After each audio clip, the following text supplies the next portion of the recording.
Hi there, this is David and welcome to my review of the demo of Sea of Stars, released for the Nintendo Switch. I first heard about this game about a year or so ago, and ever since I've been waiting with bated breath for its release.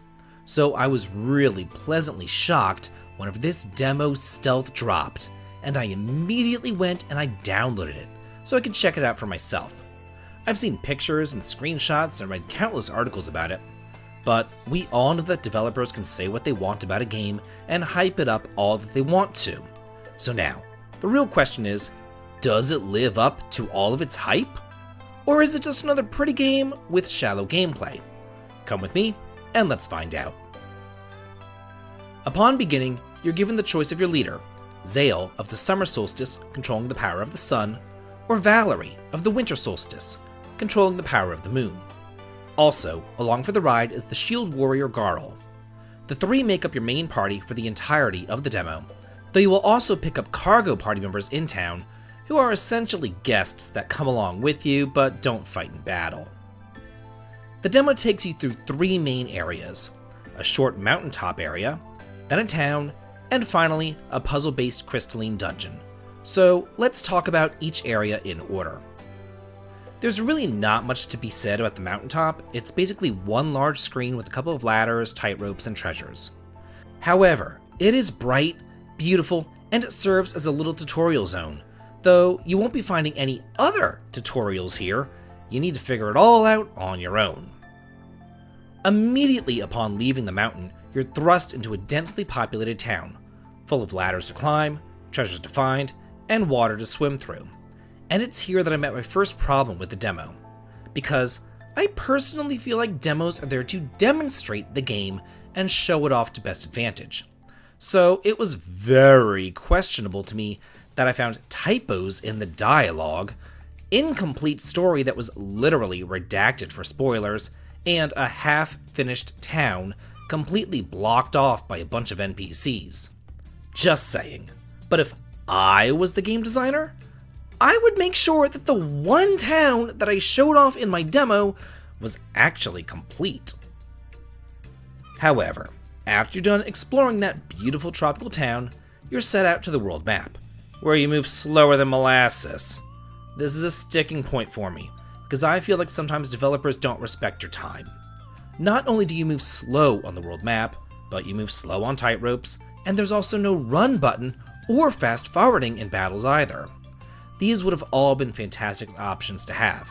And speaking of quality of life options, you can't save anywhere. You can only save at save points too. The final area though is the beautiful crystalline puzzle dungeon, filled with traps, monsters, and secrets. And it's here where the main portion of the gameplay lies, as the vast majority of your time is spent here, gathering up crystals to open up doors and using your wind powers to solve puzzles.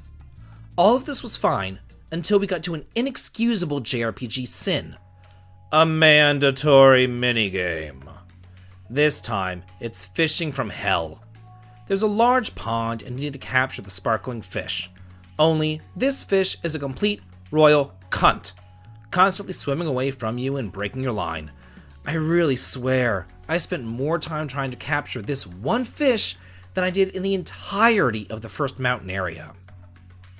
So, with those three areas out of the way, let's talk about now the battle system. Encounters occur on screen in a turn-based format. All of enemies' HP is shown, as well as a timer indicating when their turns come up. Whenever you attack physically, you're going to recover 3 MP, and you can use timed attack skills, similar to Super Mario RPG. And the longer you fight, the more your combo meter will build up, and then you can unleash powerful dual techs between your characters. It's nothing too groundbreaking, and if you played Chrono Trigger, you really know what's going on here, and it is very fun. Except for one little thing.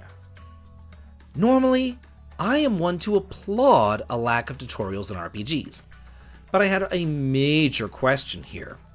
What's the deal with the slots? It seems like every round the enemy would roll some random slots, and I didn't really know what was going on with it.